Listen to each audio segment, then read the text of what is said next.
excited about, being able to sit down with the guests that we have in the building with us today, because business is the big thing, and you know what I'm saying? It's something that I feel like, now we're not gonna hit them with the Jordan just yet. We're not gonna hit them with the Jordan just yet. See, Jordan, you can't get the fifth quarter just yet. But like I was discussing, many ways you can develop wealth and everything like that. But we got Miss Alyssa in the building. You know what I mean? Oh, how you doing? Hey, how you doing? How you doing? I'm good. You know what I'm saying? Look at Saturday. This rainy Saturday. You know what I mean? But hopefully it ain't making you feel low and down, right? You sustaining your energy. Okay, cool. So, we sit down with Miss Alyssa Thomas, and she has this amazing project. This product. What would you say initially this was for you? I would say it's a project. Okay. Did you believe you could get it done? Was it one of those things that was like a big feat for you, or? No, it just came to me. I had this idea and everything just flowed so easily, and it just came to me smoothly. So it wasn't too hard to kick off. Dopeness. So we're talking about Optimistix, you know what I mean? Which is, go ahead and explain to them what Optimistix is. Optimistix is promoting mental health. It's a lip care line that I have, promoting mental health.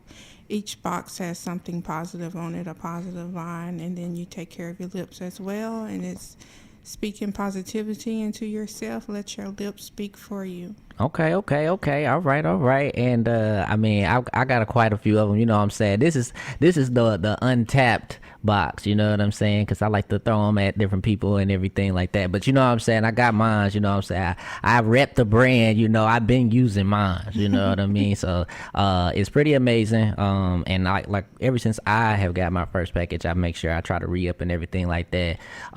Would you talk about so with mental health, you know what I'm saying? Why is that so important for you?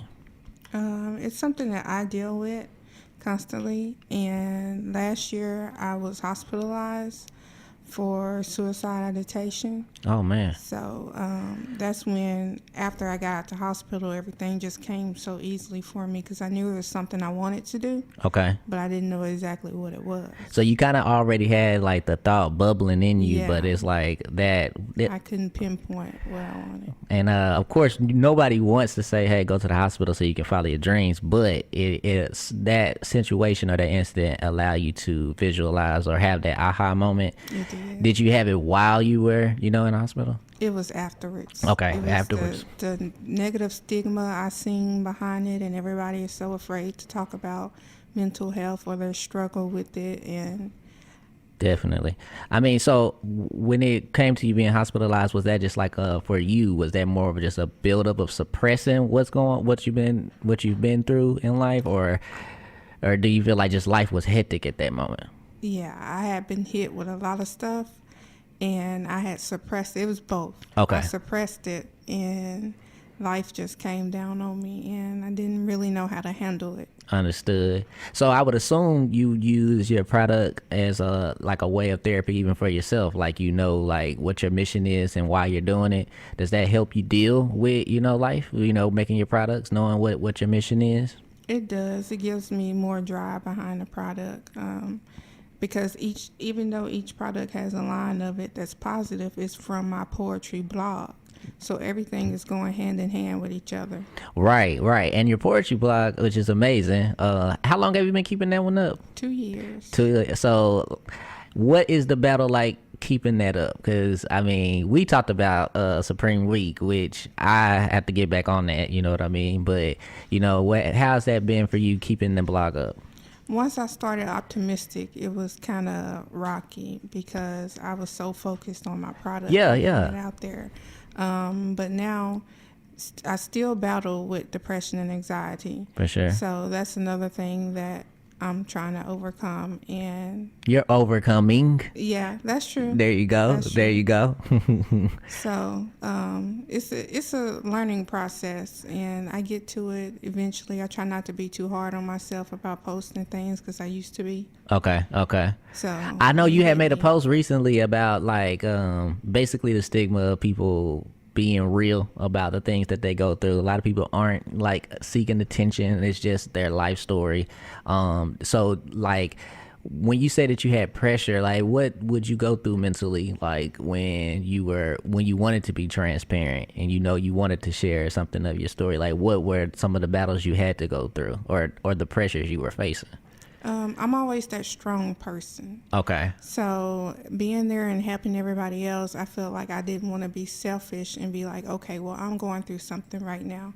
And I'll be hit with something, like a friend would be going through something and I'll be dealing with something, and I'll put my stuff aside to help them. And it just kept building up. So now I'm having to learn how to say, okay, I need this time for me, this space for me. Kindred spirits, because I'm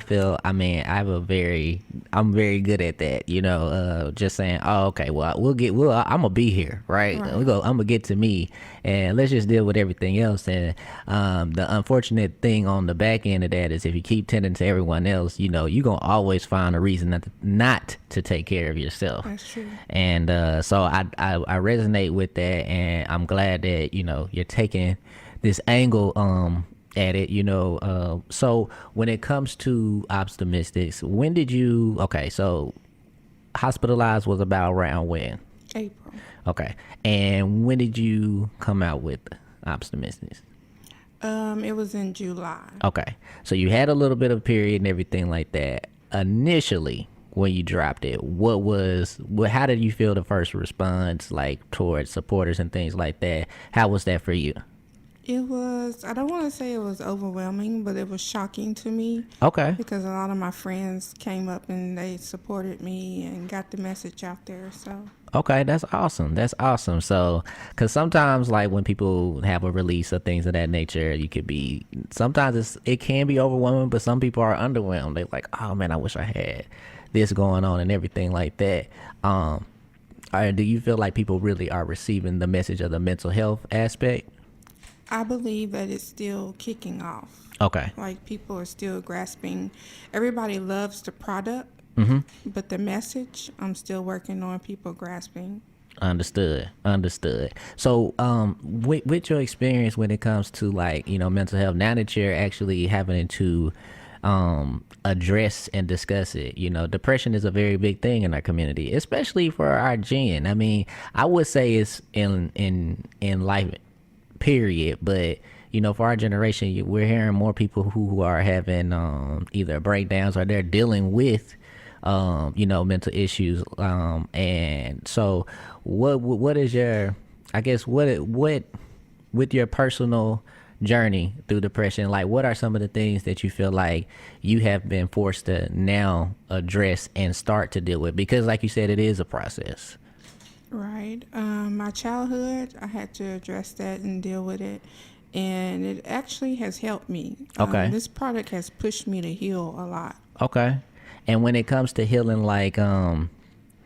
is it more of a self-reflection thing, like just kind of analyzing what you went through and what actually hurts, or is it just like, how do you process your, when you go back and have to uncover some wounds? What is your process? I have to confront a lot of things because a lot of it involved like family members or something.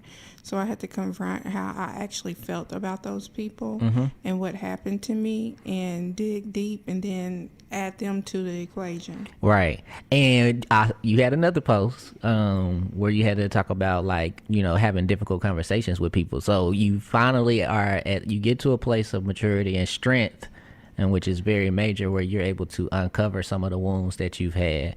And now sometimes you got to address them, right? Like, do you have a process on how to choose what you're going to address and what you're not going to address? Like how do you go about that yourself? Normally it stems from me being triggered, and I feel like I ask myself, why do I feel this way and where is this coming from? And I dissect it that way. Whatever is the major problem at that time, I tackle that one problem. I don't try to look at everything as a whole. I dissect it. Okay. And what would you say right now has been the most difficult conversation you've had to have?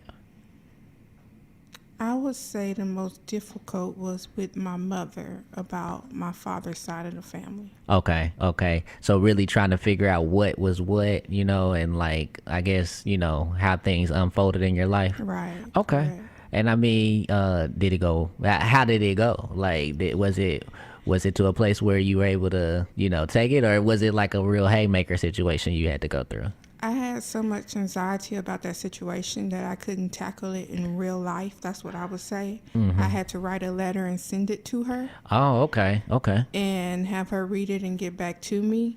And the response on that was shocking. She said it hurt, but she understood. Okay. And we grew from that. We're growing. That's amazing. So like, now that she's aware of some of the things that affected you, is she able to like touch that every now and again, as y'all communicate? Or I feel like I'm moving at a pace that's faster than her because I talk about it more than she does. Okay. She's on her own journey. Yeah. And that's what I had to realize, that she has to heal on her own. And she knows what I'm going through, and it's understanding, and that's where we left it at. Cool. So, okay, now, speaking of that, so I've experienced that too with my mother, trying to address things that's happened for me, and you have to recognize, like, wow, like, you're a hurt person too, Right. even though some of the hurt or pain you may have received directly from that person.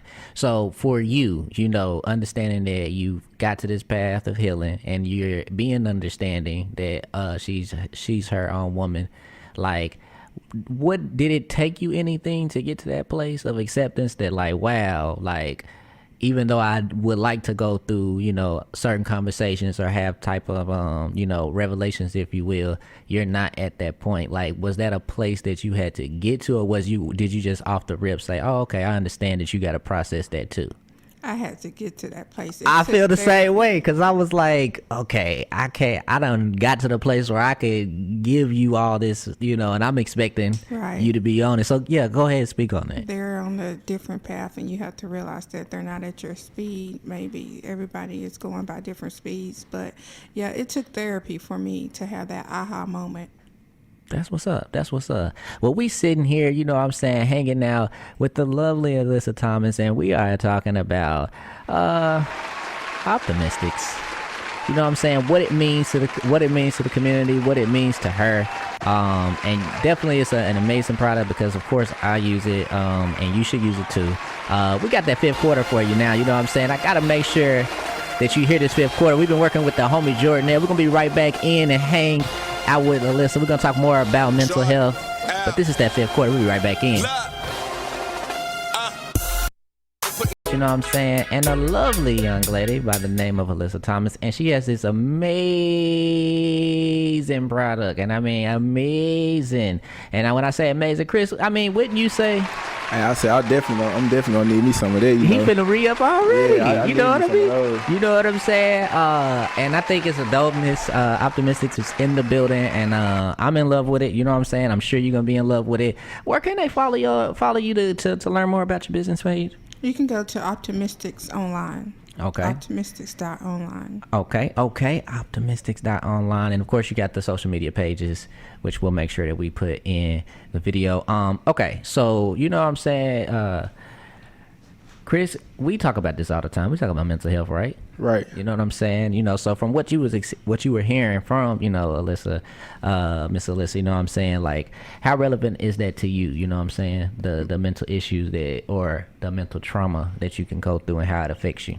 That's crazy. I was just talking about that recently, like, about how, like, you do things in life, like a whole week, you never really sit down and take account on what all really went down. Facts. So you don't get a chance. Like, we were talking about that, matter of fact, you were telling me, and I was telling my sister about it, and I was just like, it's a lot that really just go on, and you don't really just sit there and be like, dang, how did this affect me? How I feel about that? You don't really get a chance to unpack, which, you were just discussing, like, that's what caused, a situation for yourself. Right. And I'm sure it caused it for everyone else. Is that something you see a lot, just people suppressing feelings? Yeah, that's true. A lot of people come to me and say that they rather just tuck it away or not deal with it and keep pushing. And that's not the right way to go about that. You know what I mean? And so, Chris, is there anything that you do specifically, to help you with, mentally getting a break or processing things? You know what I'm saying? Man, I've been trying like a lot of different things lately. You try to figure out what works. Yeah. One thing I like that she said as you get into it is that she wrote a letter, and I've heard of that. You know what I'm saying? Writing is very powerful. Right. You know what I mean? So go ahead. What is something that you particularly made? Of course, writing. You know, so yeah, we can go and put that out there for sure. I first started writing, it was like therapy. You know, I started feeling like more relieved than I ever have. You know, That's what's up. one thing I do also started doing recently was like talking aloud. You know, like whenever. You know, maybe I get frustrated about something, you know, and I noticed that when I just take that little few seconds to go ahead and like vent to myself in a way, For sure. kinda, you know, it kind of leave, you know what I mean? Like it don't really just, Facts. it don't stay there in the same sense, you know? Release. Yeah. So you do that also? You you get it out? Okay. So I'm gonna tell you something. For me, I have always, and honestly, I guess sometimes when you talk about mental situations, you'll have something that resurfaces, even though like you quote unquote got past it, but it's something in you that'll trigger it, right?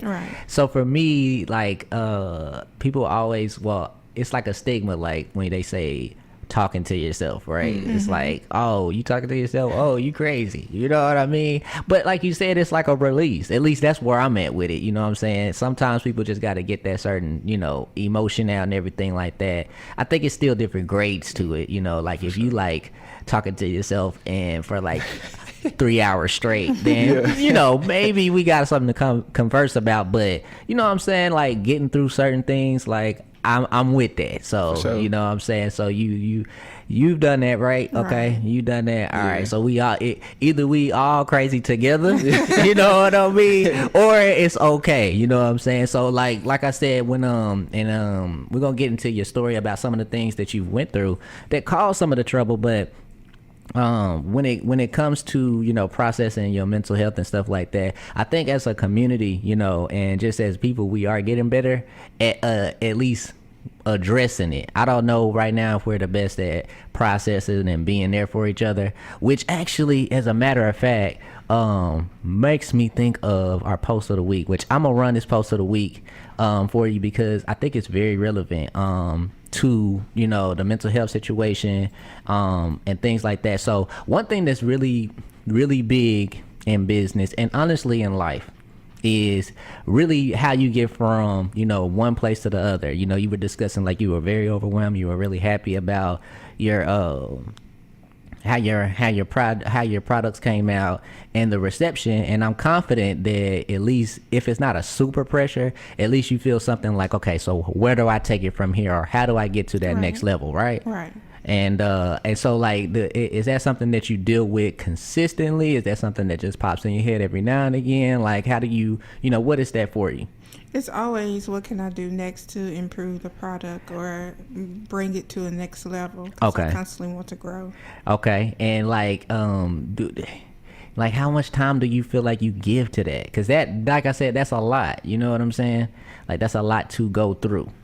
I actually feel like I should give more time. Okay. I've been having a time trying to find balance between my day job and my own product and what I'm trying to do. Which we got to talk and about then that. my own mental health and not overwhelming myself. And you know, being an adult is very difficult. You know what I mean? It's like I never wanted to grow up. I'm just gonna put that up there. I never wanted to grow up. A lot of folks was like, you know how you grow up, they'd be like, oh, you trying to be grown, or they'll say for women you being fast or what have you.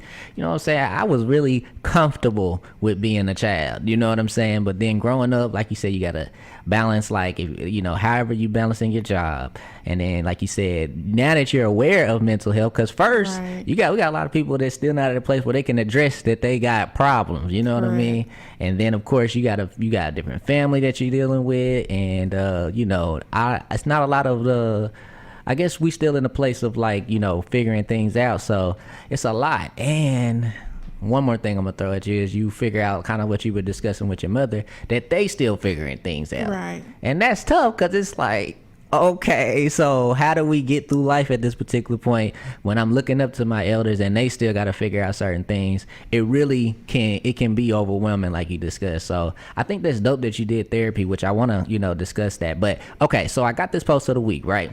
So, you know what I'm saying? Just take a listen to this, and then we're going to speak on what was going on. I'm not sure if you guys know, but Master P and Romeo, which we all know who those people are, right? All right, bet. So, Master P and Romeo, they did like a lecture or interview or talk on Revolt TV, which Revolt TV has been doing a lot of stuff for the community, or a lot of black presence things. So take a listen to this. This is like a snippet of the interview or the dialogue they were having. I think is very relevant towards what you were discussing and some of the points I wanted to make today. No, but when you look at it, don't we make fun of each other as soon as somebody go through something? And they go through something all the time. A lot of those other cultures, they lose business, they fall off, but somebody there to help them up, or somebody realize that this person is a hustler, and they there for them, or they figure it out on their own. A lot of guys that I know through this journey, they had fell off the horse and got back on. But we don't do that. We laugh at each other. Soon as one of us lose something, is in the tabloids, is on the news, but we don't talk about, okay, that person got back up, he's doing well. That's how life is. I think God put you through certain struggles and pains so you could get to the path. Okay, so that's amazing. I was gonna play the post of the week regardless, but like speaking on what's going on, it's so relevant, right? So Chris, I'm gonna get you to chime in on this too, but you know what I'm saying? Like, how do you feel about that? You know what I'm saying, from what you heard? I feel it's true. A lot of us do like to, when somebody go through something, we would share or laugh, or just like when Tyrese went through his little thing, his fail, everybody shared and laughed at him. But when he was trying to be back on his come up, nobody was sharing his movie or anything. You know what I mean? Be positive about that. You know what I mean? And I think that's something that I really have a extreme disgust for when it comes to, you know, our community, because it seems like we are the best at beating each other down when we're down. You know what I mean? At least, you know, now let's not get it twisted. Once we become fanatic about someone, we get fanatic. Like Beyonce got the Beehive Tribe and things like that. But it's like, don't get caught slipping out here. It's gonna be major bad. You know what I'm saying? Chris, what you feel about that? When I was younger, man, we everybody used to join and talk about each other and stuff like that. So I think I learned young, like to like not really talk about people, because it was like you talk about certain people, and then like let's say the next year these people like had a huge turnout or whatever or something like that, and they remembered you said all these things about it, and then you like, dang, I was like, man, he cool and he play basketball, and I want to be on his team and everything. He don't be on his team, so different things like that. So I like even on the childish scale, it like kind of shows that like we always had that implemented into us. You know what I'm saying? For sure. Beat each other down, but not really knowing how to be y'all remember the show Yo Mama? Yeah. You remember that? Okay. Dude, okay. So if you don't remember, I can't speak on it too much, but Yo Mama was sound like a joke. Oh my goodness. Yo Mama was a show specifically on roasting, like, and Jonah, like, and like they had for a time, like the main event, if you could think of like a tournament where you gotta graduate to get to different places, it was a tournament on talking about each other. It was the most destructive stuff I've ever seen. Nah, not that the most destructive stuff, but they took, the classroom setting of joning on each other and they professionalized it. And so people went through rank, and then for a while, the top rank, like the top person who would roast somebody, they had to come up with all Yo Mama jokes. And anyway, that just came to my mind, but you remember that, right? Yeah, and I think about it though, I mean, maybe that come from us just being like a defense mechanism in a way. Yeah. Us not having anything, and only way really to knowing how to like protect those insecurities. You know what I mean? Because I don't think of joning and nothing like that just being like something new. No, it's not. It's not. Like, you always gonna have to be. You're gonna hear somebody that have something to say about you. But at least where I was getting to with that is like you said, like from Jump Street, like that's something that you are accustomed to hearing. It's like those particular people that you need to avoid because they just finna say something like, you know what I'm saying, like out the gate from elementary, like that person, and normally that person be generally the same person everywhere you go, like it'd be like, oh, he been a class clown since such and such, you know what I mean? And as you discussed, one thing that at least has been determined, or some people have said, is that, you know, because some people were going without so much, they had to find a way to kind of compensate for that, so they talk about people. But that environment, talking about people and beating people down, we run to that, you know what I'm saying? What are your thoughts on that? Like, do you, like, obviously if you've experienced it or seen it, and then why do you feel like that is so prevalent in our community? I feel like it's the easiest route that we take. It's easier to, especially if you have some insecurities about yourself or within, it's easier to point someone else's insecurities out rather than address your own. For sure. So I figure that's how a lot of people handle stuff. I agree. And I think that goes to, you know, what you were saying, the insecurities. And I just think, you know, like you said, I definitely feel like we've been conditioned to really just talk bad about each other. And I really hate that, because one thing that I feel that comes from that, and I'm not asking y'all to co-sign it, but I just feel like that is like, it stimulates some of the negative behavior that we just encourage.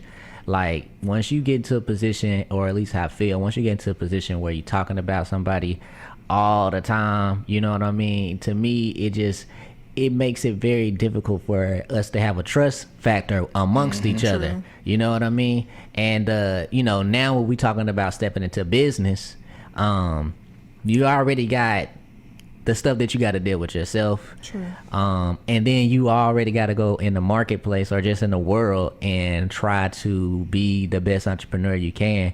And like Master P was saying, in other cultures, they champion you. Like, you know, when you fall, you know, there's somebody there to help you or give you guidance. Of course, they still gonna get ridiculed, you know what I mean? But there seems like there's a more of acceptance level for when you have your, you know, your mess-ups. And it just seems like for us, it's just like, one, you really on your own in some situations, or for a lot of black families, it's like you on your own, especially like it's this golden rule, like when you hit 18, like life is on you, you know what I mean? So you got that aspect, and then like once you mess up or, you know, you fall, now the whole world, your friends, your cousins, your aunties, people you thought was your friends, because they can't be your friends, they talking bad about you, or they'll talk about you when you're not around.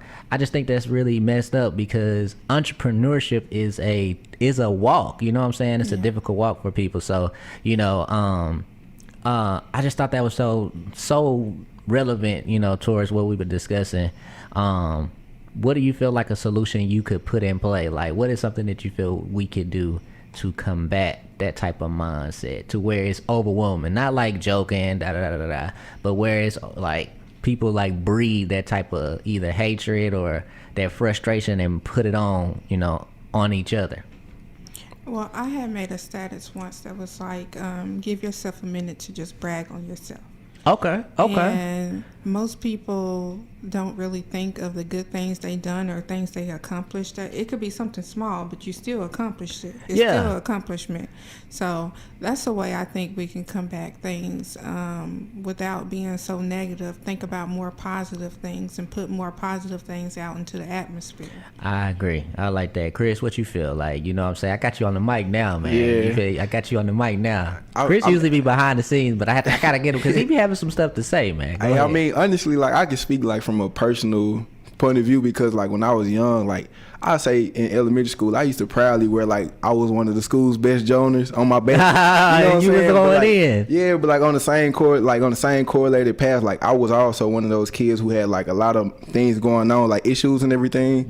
So like to compensate for that, like I did, like I get in a circle with like the best joners, and you know we'll go back and forth, and we'll go pick on somebody else, you know, and basically like as I got older, like you was saying, that trust factor, like the people I had around me close, like they'll kind of be a little reluctant to share certain things with me or tell me certain things, because they'll be like, nah, he just gonna talk about me. I'd be like, and I already knew they was feeling like that, so it'd be like, nah, I don't want to feel like that no more. You know, I don't want to, you know, make people feel like that. And then sometimes I, you know, joke on people, and then seeing how they, you know, reactions is, and I'd be like, dang, I don't like making folks feel like this. So yeah, which I mean, let's not say that we're saying like go and be, you know, everybody's mama. Like we know everything. You know, you can joke around and stuff like that, but you know what I'm saying. Sometimes you know you always be in them roast sessions and you be like, oh, you really went there. You know what I'm saying? Some people be joning with their heart on the line, and it's kind of like, why you got that much passion behind that? At least that's how I was looking at it. You know what I'm saying? So I don't know. Were you like that when you coming up, or were you just laughing? I don't know. I was the person that felt sorry for people. Did you give him a hug afterwards? Like I was like the mother, like, oh, no, that's wrong. Y'all took that too far. Like, that's not right.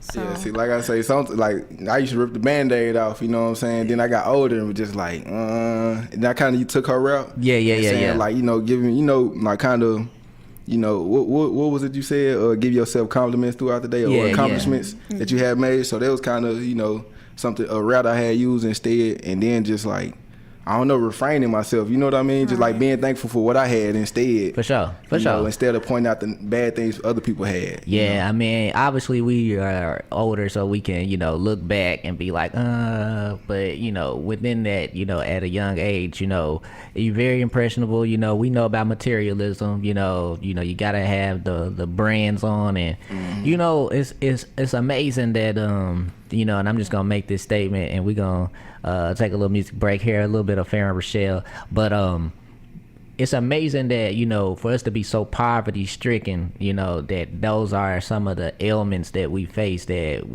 everybody in the hood know that we struggling. All of us know that we struggling, but we finna talk about each other's struggle. You know what I'm saying? I think that's tough, man. So we're gonna get back into it, you know what I'm saying? We got you know what I'm saying? This is a pretty amazing song, man. This is Farrah Rochelle with Vibe Teens featuring WAT. We'll be right back in. Farrah Rochelle and WAT. What we do that to promote black love And black family. What? Straight like that. It only take 3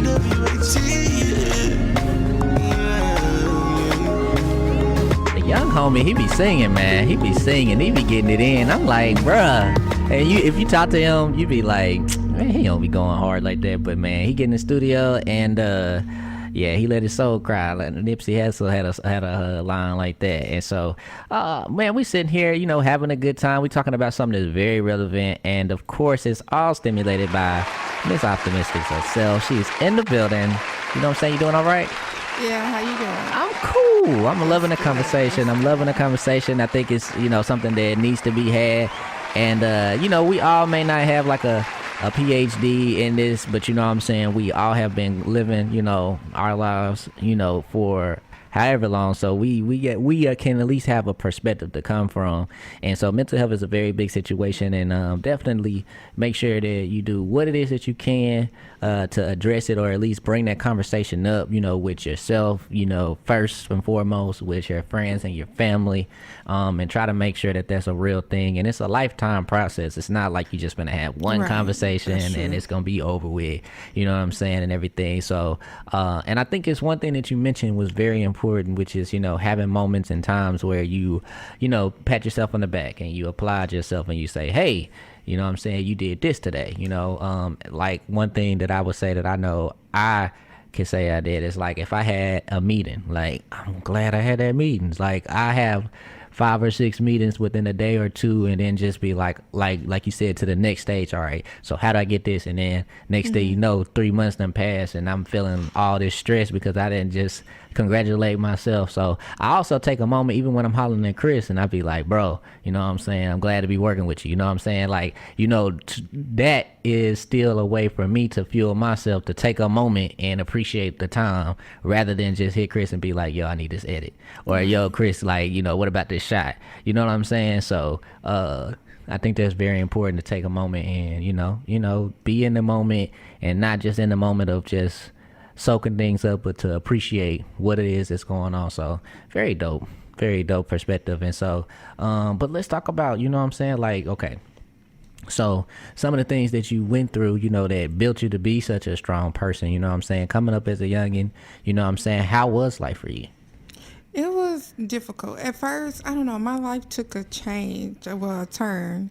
I went from being extremely spoiled to being homeless. So that was a big shift. And around what age was this?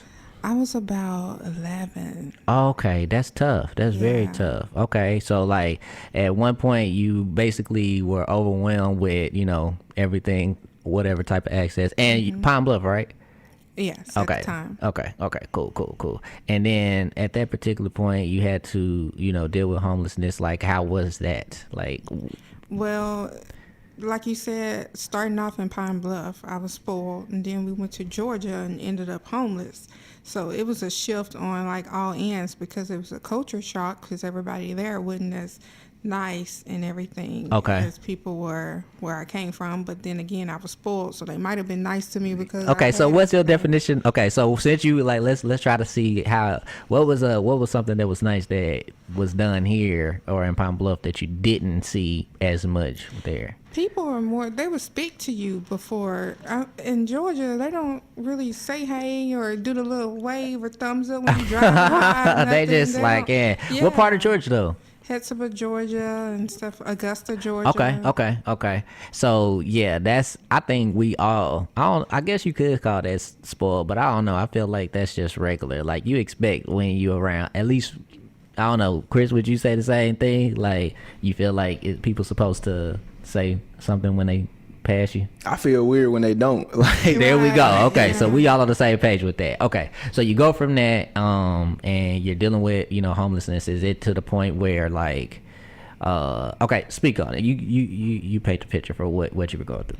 Well, we were in and out of homeless shelters, and I was going through school at the time, and I didn't know it was anxiety, but I was actually eating lunch in the bathroom stall because my. I was afraid somebody was going to find out I was homeless, and then I was getting off the bus like a mile away from the homeless shelter because I didn't want nobody to find out. That's tough. So, yeah, I had anxiety from that and dealing with my mom going through things. My dad ended up being my stepdaddy ended up being a schizophrenic, and we didn't know until he had his episode out in Georgia. Whoa. So dealing with that was something else. It was a lot of stuff I was dealing with at a young age. You were really thrown, and then this is before you even get to figure out. And you had many. How many sisters?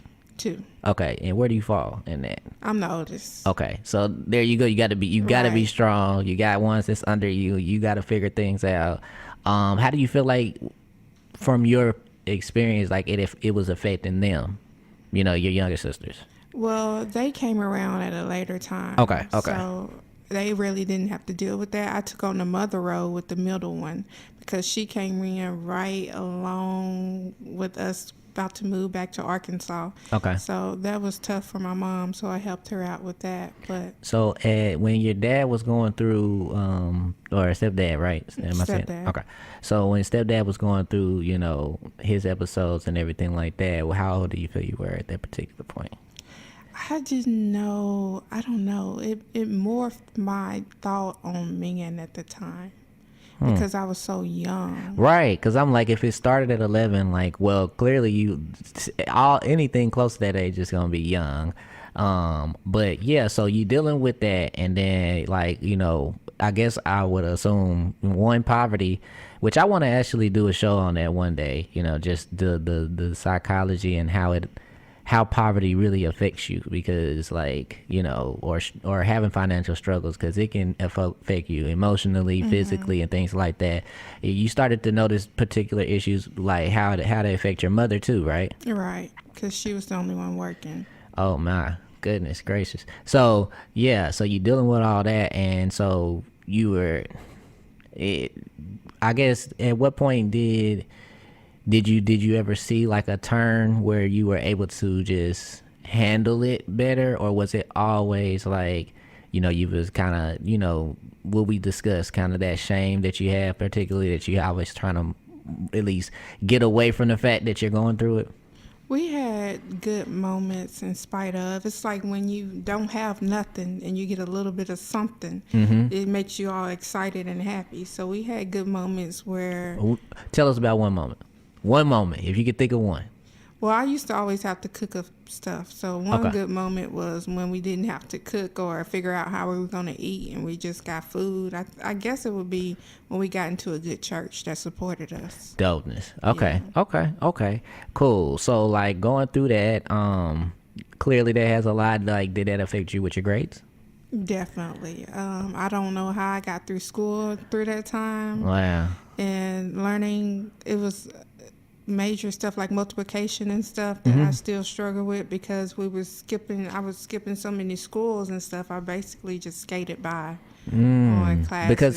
Because you Right. having to move, you know, Right. you never really was able to sit down and process. Right. So I would assume that made you feel like you wasn't intelligent, like you weren't as smart as your peers, right? Once I got to one school, I felt I was so lost. I was like, I don't know what to do, and it took a toll on me.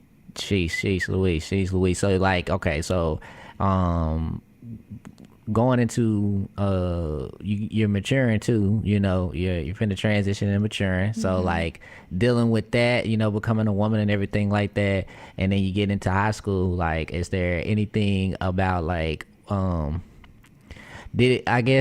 clearly my recommendation, I'm not a person to be like, all right, go and get you a little girlfriend and boyfriend at 13, 14, 15. I think it's a lot going on, but I would assume that affected, you know, how you felt about yourself in that area too, right? Right. So do you feel like okay, one thing I would ask you, what would be, you know, to someone that's going through something similar that you had to face, like what would be some of your words of encouragement, you know, about that type situation?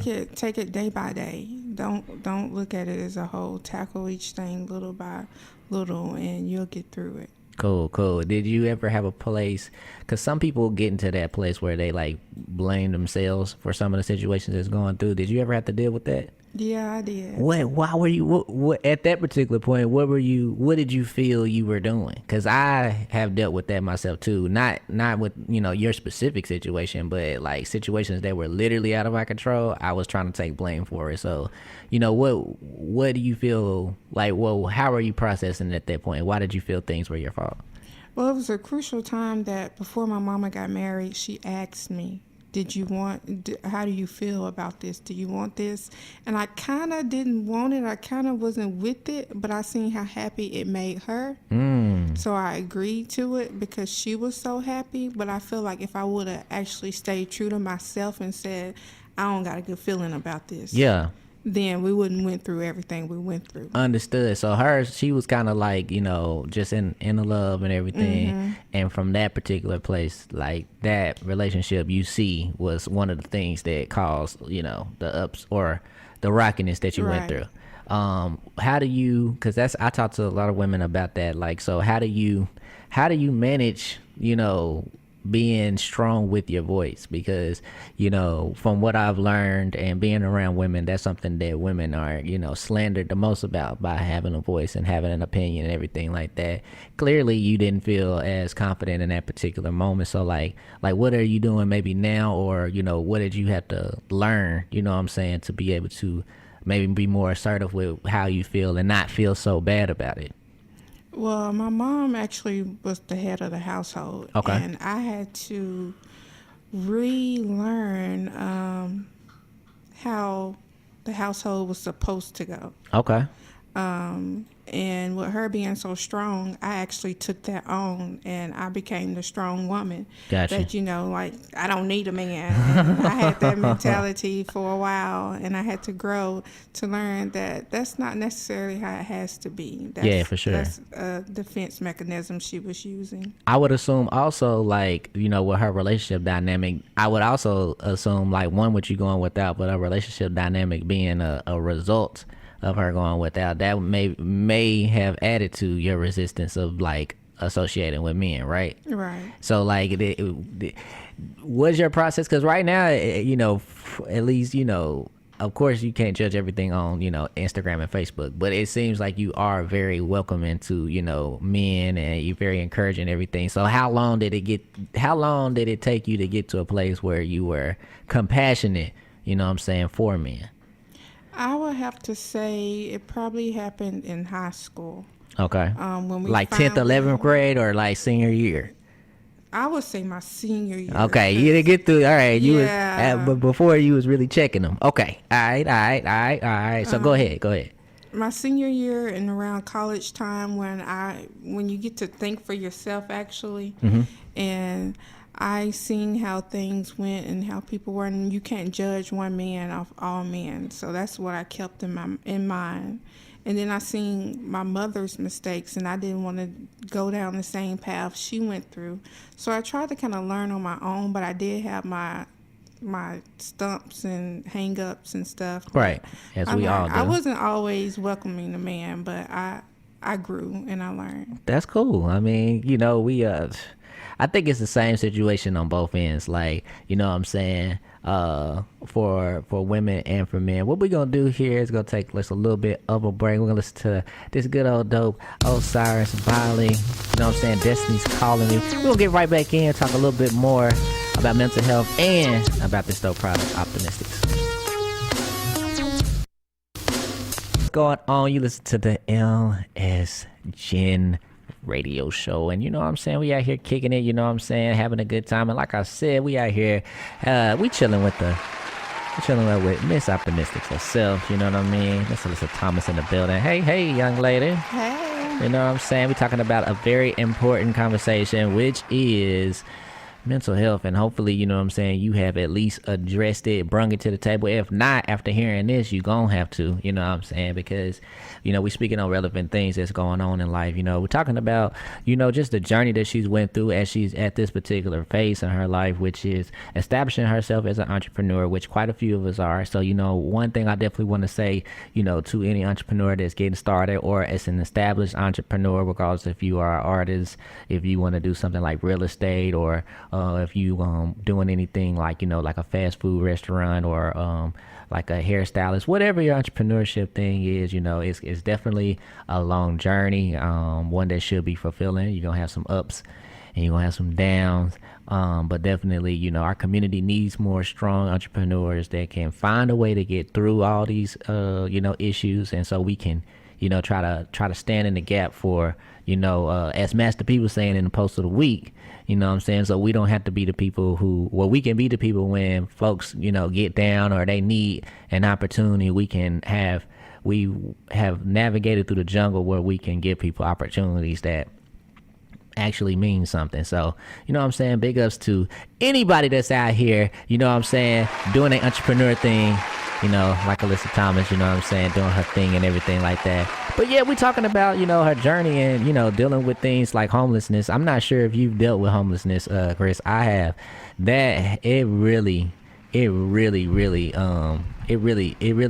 you majorly. We're not clapping for homelessness, okay? So, but yeah, have you dealt with that? No, I actually haven't, man. So, like, you know, just hearing the other side of it is really enlightening. Yeah, you know what I mean? yeah. So, you know, definitely, you know, that's something to appreciate all the time. Really? Like, I didn't understand that when I was in church and everything, where people be like, you know, I got a place to stay. I'm like, Right. duh. Like, nah, that's something to be grateful for, because if you've ever had an opportunity to, like you said, either sleep in the shelter, sleep in a park, sleep on some concrete, sleep on some dirt, like it does something to you. Even though, you know, like when you start thinking about it, you know, you can say that's what you call an original way when people start being all deep. But when you've been conditioned to feel like you are less than because of that, and you see other folks going into a house and they warm, or, you know, they getting out the rain, and you know, that's a lot to process, especially, you know what I'm saying, as a child. My goodness. So I can understand, you know, why you can have anxiety or nervousness, you know, that may not have anything to do with anything. It could just be like the trauma of going through that, because it's some real soul searching you got to go through just to sustain like the sanity, you know, if you want to call it that. Going through that on a day-to-day basis. So I think right now we in the 12th grade, right? So, you know, you figuring out, you know, you're honing, at least you're establishing a little bit more of your voice. You dealing with the fact that maybe all men aren't terrible, even though you may not have had the best, you know, example. You've also had to deal with the fact that you saw your mother choose a bad example, you know what I'm saying, or what you would not say is the best example, you know what I'm saying. You the mom, you got little sisters that's swinging down. At this particular point, are you heading back to PB, or like, you know, or are you still in Georgia, you know, going through? About ninth grade, we came back. Okay, so you had came back. Okay, cool. So at this point, is your mother? I was going back to PB for college. Nice. So did your mother stop the relationship, or was that ongoing? She didn't stop the relationship till about 4 years ago. They got divorced. Oh wow. Okay. Right. So yeah, that's a okay. Cool. So you going to college? Did you go? Where'd you go? UAPB. Nice. All right. This right. So so the fifth quarter, she go. I gotta put you in the game now. So like, okay. So do you know about the fifth quarter? I've been seeing you post it. Okay, cool. So she says she don't know about the fifth quarter. Okay, so the fifth quarter is pretty dope. So something that, yeah, we working on with one of the artists, which is Jordan L, which is an amazing artist, wouldn't you say so, Chris? Man, dope artist. All right. But the fifth quarter, you know what I'm saying, you know, the band is big in HBCU. So the fifth quarter is like the last quarter of the game, which you got 4 quarters. The fifth quarter, like the bands, that's when they go back and forth, right? And so, yeah, that's just like a plug for Jordan L, because that's something major that's going on right now. And the fifth quarter is just in general, because I'm going to have him speak on it at one point, either sitting here or I'll give him the call in. But it's kind of like, you know, when life or the game is over, you still got to find a way to continue and perspire or aspire and do more. So yeah, I just think that just, when you said you went to PB, that just triggered that. Okay, bet. So you at PB, do you know what you're majoring in? Mass communication. Okay, so when I went, you know, I had no clue what I was gonna major in. For some reason, even though I'm in music at this particular point, I didn't want to be a music major. Like I just thought music wasn't, I didn't know the capabilities of what music could lead to. You know what I mean? Just naive, just being naive. But okay, you doing mass communications, right? Cool. So, and after 2010, I stopped. But what about yourself? Did you stick to the plan? I went for 2 years and stopped. Okay, so we got some similarities going on here. Okay, so how was your time at PP? Woo, it was a lot of growing and learning. In what ways? Because, you know, when you come, it's different things. Like my homie, you know, Jordan, he came from Detroit, so he had to deal with quite a few things, like being that distant from his family, really not having, like, if something happens, he can't just shoot down the road. Like, you know, I'm from Little Rock, so, you know, I could always shoot down the road, or I could at least make a phone call, and I had at least 2 or 3 reliable people that I know that generally, if things, you know, hit the fan, could happen, they'd be there. So for you, what were some of the things that you noticed that you had to grow? What were some of the struggles that you had to go through? It was, I don't know, I don't want to say I got wild, but I was on my own. Like, my mom sheltered me so much because she felt bad for what happened, which is another story. Ooh. But so you didn't go out like that when you were young? She wouldn't let me. Huh. Well, I mean, I can understand that to a degree if y'all so unstable, but I can also see, like you said, with y'all, you know, it was more stable when you came back, right? And but like the 10th I was grade. molested when I was 4 years old. Ooh, she's so Louise. Now you missed all that when you talk about the struggles. Okay, so we're gonna what time we got? All right, we're gonna go back and touch that because that's the whole thing. But go ahead. So she kind of got that protectiveness from that. She didn't want anything to happen to any of us. So that's she's reasonable. Like that with all of us. That's reasonable. So when I got to college, I could make my own choices. I didn't have to be in a house by. Did you have a car time. when you in college? Not right off the bat. Okay. I think after a year, I got a car. That's the same for me. Okay, I'm tired of you. I didn't have a car. I have a car the first year, but I think like close to the second semester, I think I got a car because I started working and everything like that. So, but anyway, that was the same for me.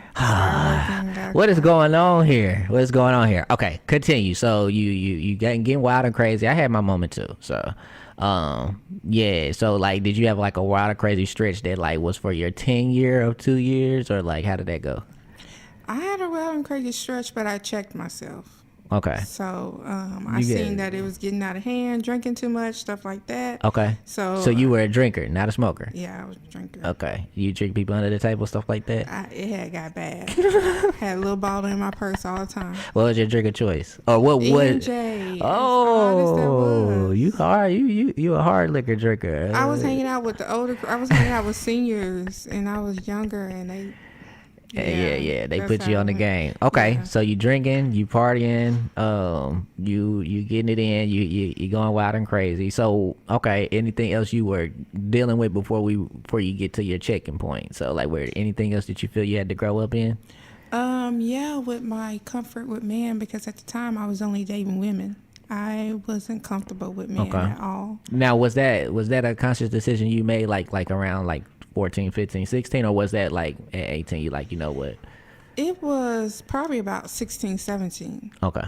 Yeah. That I felt more comfortable with women, and I was afraid to be with men on that level, or I just didn't see what was the point of having one anyway, because like I said, I had to grow out of that mindset. Yeah. So like at 18, you're actually entertaining the thought of saying, okay, I'm gonna go ahead and see what men like. I'm gonna give it a shot. It wasn't until I was 21 until I did Ooh. Yeah. So okay. Okay. You were firm on that. Yeah. Yeah. Okay. I had some stuff I had to sort out with that, with trusting, and that came with me having male friends in college. Seeing how they get down. Yeah, because when I was younger, That's not the best way to like, yeah, if you finna like say, all right, I'm finna staple how men are, like college men probably aren't always, especially, you know what I'm saying, if they don't have maturation in there, it's probably not the best way. So that probably, if it didn't help what you went through and your resistance with men. So man, we be messing up out here. But go ahead. and then watching my friends and stuff like that and their relationship with men, I still was shying away. Yeah.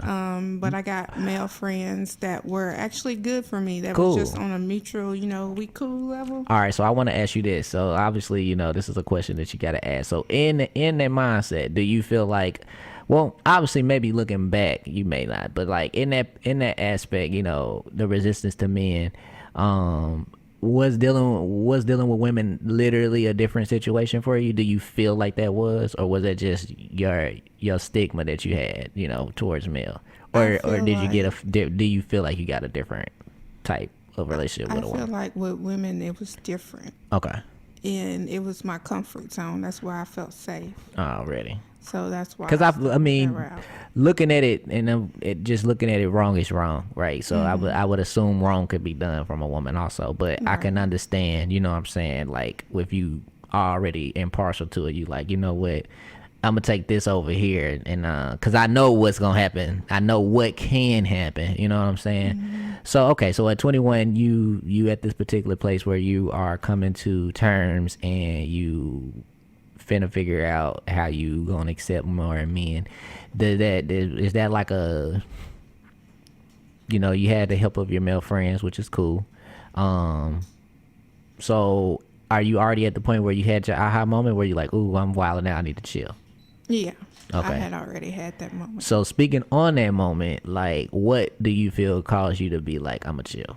My grades, and just realizing that what I came to school for, I wasn't focusing on. Okay. So I had to check myself because I didn't want to disappoint. At that point, I was living for my family than myself. Okay, we so similar like that. When I stopped from like 20, about 21, right when I got out, I started taking care of my little homies. So yeah, living for your family, which isn't a bad thing if it's balanced. But if it's imbalanced, you will lose a sense of identity, or you won't create enough identity for yourself. So I definitely feel where you're coming from on that end. Okay, so yeah, so 21, now you stopped going to college, or you're already out? At 21, I wasn't going to college. Okay, you already out, cause yeah. Okay, bet. So you figuring things out, you know what I'm saying? Like okay, and we got a little time and everything. So okay, so at this particular point, you know, how do you feel like your relationship with women, do you feel like that affected your sisters? They didn't know. It was like I was living two separate lives. Oh, wow. So you were juggling a lot. Yeah. Okay, cool. And I can understand that. Now, when you get to, 21, like, what's going on in life with you then? Are you just working? I was working and I was trying to go back to school, and then I was actually living with my girlfriend at the time. Okay. So I was adjusting to that as well. Was that your first time living? Because Yes. living with someone can be, it's a different experience, right? Like, it's different. Like, that's a grown up spot in its own, like, dealing with someone so close to you and everything like that. So, And we lived together, worked together. oh, wow. What the, Yeah. what? Okay. That's a whole nother level. Okay. Okay. All right. So, yeah. So you doing that, and then, like, what does life do for you at that point? Is it more of like you just going through the relationship thing and then you just stop at a particular point? Like, is there any transition phase that happens? I was growing up, man. I was going through life because I had bills. And you I still in was- PB, right? Right. Okay. And I was trying to get back to school, but when I got grown and got my vehicle and got a job, I had bills and staying in an apartment that it was stopping me from going back to school. And I was Gotcha. trying to find a balance and learning things, and then also getting away from women once that relationship ended. And falling in love with my best male friend at the time. Okay. And experiencing that, it was a lot that I was Yeah. just transitioning from. Wow. So did you have to, like, finalize, or did you come to a point where you was like, you know what, I'm just not dealing with women, or is it just like, okay, I'm just gonna deal with men and then get to It that? Was it like a conscious, like, I'm not dealing with women situation, or like, yeah, how was that? The whole time that I dealt with women, I didn't want to. Wow, But that's I deep. was more comfortable with Yeah, them. yeah. My mom was extra religious, and she used to always talk about gay people and stuff. And it used to That's always, religious people for sure. It ate me up. It's that just like would she was always like do whipping that. you, Yeah. and she But didn't didn't know. She didn't know. Yeah. That's yep. Church So, going.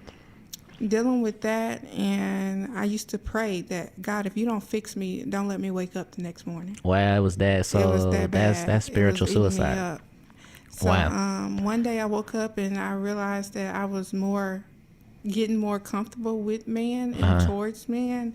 And I used to always say, if I could do that, that's the route I would take. Like, no Dopeness. doubt, because it's easier. And But I you had wouldn't to have process the pain that you went through as a child. So, Right. like, at that point, were you aware that you were healing, or was it just like you were able to like at least deal with the thought more? I don't think I was aware. Okay. I think I was just growing. Yeah, and yeah. Going down my journey. Right. Trust your journey. For sure. So, okay. How old are we now? Like, we in 23, we in 24 when you're trying out your male best Probably about 24. dopeness. Okay, yeah. So maturation is happening and everything like that. How far are we away from when you had your breakdown? About 5 years. Okay. So what's going on in life in these 5 years? Like, what's going on? Or is it just you really still learning, living, things like that? I believe we always are continuously learning. For sure.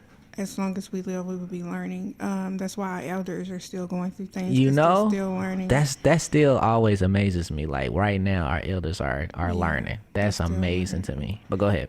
But now I feel like I'm still healing. I'm still in my healing process. I'm still learning more things about myself and Okay. being real with myself. Yeah, for sure. Okay. And now I feel like we got time to address this because, the reason why I really, fool with the Coffee Davis sit down is because her book that she wrote was specifically, it highlights, rape and molestation. At least, I think she said it was just 2 incidents, but I don't know. I feel like it was like 4 or 5 because when I read it, I just be like, oh, no, this is not happening again. And hers happened as early as 5. And so, like, for you, okay, your experience, how does that process affect you, as a young, or do you feel like affect a young lady? And I will also have my secondary question to be, how often do you hear that story from other women? So, yeah, how did that affect you first? I believe it affected my whole outlook on men with being with women for so long. Gotcha. I believe that played a part in it. And as I got older, like a year ago, trying to dissect it, I realized that sometimes you will never get to the bottom of stuff because some people, like I said, haven't healed. So they can't even talk about it to me or won't talk about it to me. So I had to heal without knowing the full story. As if it's truly possible to heal from that. Right. Like, you know what I mean? But go ahead. That's crazy. So it's like you have to you have to forgive somebody that you don't know exactly who you're forgiving. Wow. So that was something I had to grow through as well. And How long did it take you to really recognize that happened? You know what I'm saying? Like to be really like aware that happened. probably about 3 or 2 years ago, because I started having like visions or memories, or it started coming back to me at certain moments. And that's when I started my therapy. Had to. And so is that the therapy? Well, yeah, therapy is post breakdown, right? Yes. Okay. So dealing with this situation, like when were you able to finally voice that? Was that post therapy also? Or were you able to voice it earlier? I would say it was while I was going through therapy, because I didn't even know exactly what it was or how I was feeling until therapy helped me through that. Jeez Louise. Okay, so yeah, that's tough, and that's something that I talk about. We gotta post on our page as far as like, you know, do our men hold each other accountable? It seems like, you know, we really good at holding each other accountable for street stuff. You know what I mean? Like, you know, whatever G code that people sign up towards, like that's something that men are very good at standing on, getting behind. I don't fool with this. I don't fool with this type of behavior. But it seems to me like the respect for the women, you know what I'm saying, at least publicized, or what's, you know, at least, you know, the popular thing to do. I do not see that. Right. You know, I finally am starting to see a few more posts that are similar to accountability, but just in general I don't see it a lot. So, you know, one thing I talk to Chris or anyone, you know, I believe it's important to address, you know, things like infidelity or things like definitely rape and molestation. Like, these are big things, and it's like, if you are around different males and don't have, you know what I'm saying, the gall to speak on those particular issues, in my opinion, I feel like you almost are an enabler, because a person that has those type of tendencies shouldn't feel comfortable around really like anybody. You know what I mean? It should be something that they have to be like, yo, I got this urge, or, you know, and that way they can get it out. But I do feel like, you know, speaking on that, like, you know, there's different ways to notice that males, you're not saying you don't never know like who's a pedophile, but you can tell when someone's like, you know, very maybe physically abusive, or, you know what I'm saying, just how they carry themselves. And that always bothers me. So now to my second question, like, how often, you know, for you, do you know or you hear of other women that had similar experiences? Very often. It's extremely common. Coffee said 90% of the women that is terrible. That's terrible. Okay, so like, what ways do you combat it? Like, through, like, did you just have to just, what ways do you combat it? Because I can't put myself in your shoes. I had to forgive, because I knew that it was beating me up, and to forgive helped myself. Kind of like letting go of it. Yes. Jeez.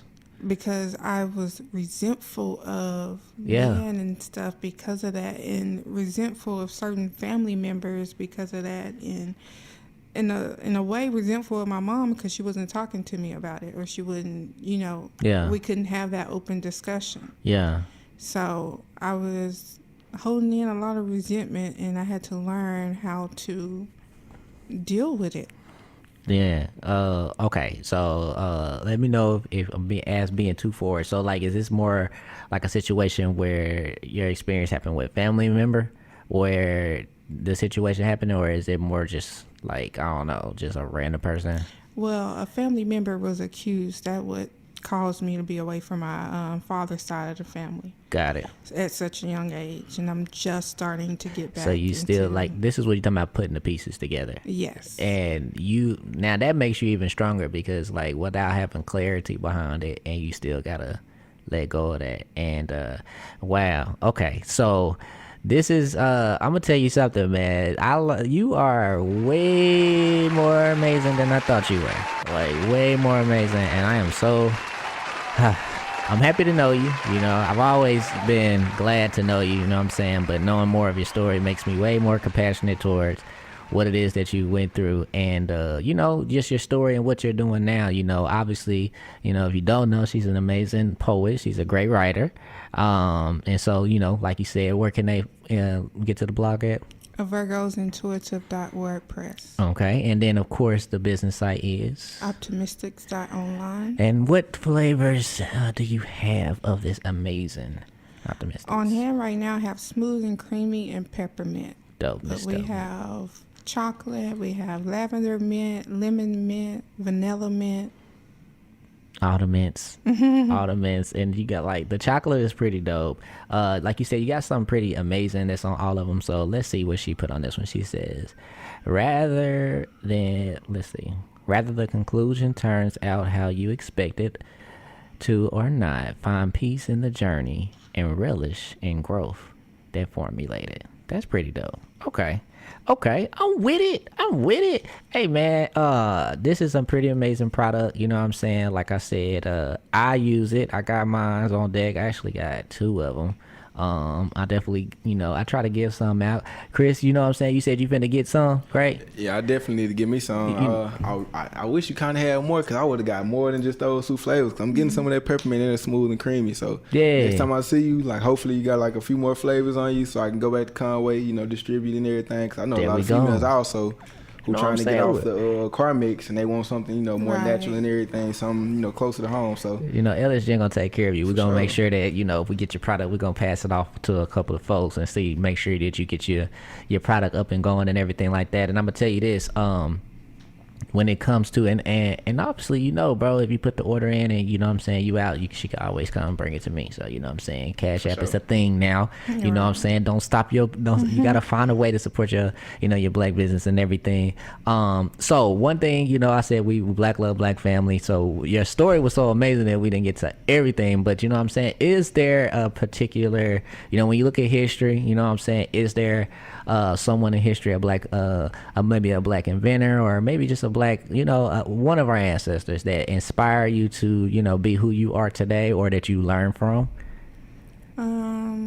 I would say, since I'm still learning, I would say Harriet Tubman inspires me because she was fearless. Yeah, dopeness. And I deal with fighting my fear a lot. Yeah, that's for sure. I fool with that. And if you're gonna learn from anybody, like, that's a powerful woman. Yes. Yeah. You know, her legend is that, you know, she 5 feet under, if you will, and has men trembling in their knees. So that's a powerful woman, you know, like just her presence, you know, and obviously, you know, her legend of what she's done. There is many Harriets, as we you know, as you know, or as you will know, there's many people who, you know, many women even to this day who stand out and be strong. And you know what I'm saying, I encourage you on your journey to continue being strong. You know what I'm saying? Of course, I will be supporting you in the Ellis Gen family and everything like that. Make sure you support the Optimistix, because it's a dope product. So you know what I'm saying, it's a great way. It's all natural product, right? Right. Handcrafted by Me. Ooh, so it's made with love, you know what I mean? And we want to, you know, hopefully, you know, sit down with you again and hear about your progression, see how things are going on. Again, we got to make sure that we just, you know what I'm saying, we got to show a whole bunch of love for her swinging down, you know what I'm saying, swinging down and coming through. We're going to take a few pictures, right? And I don't know, you got any final words for people who are learning who you are, or you know, about your story, or maybe just encouraging words for people in general about mental health? Just stay pushing. Take it one day at a time, one thing at a time, and keep pushing. Already. Chris, what you got for us, man, when we signing out, while we trying to get out of here? Man, just seize another day, and like she said, take it one day at a time and keep pushing. So. Yeah. What we doing? Like that.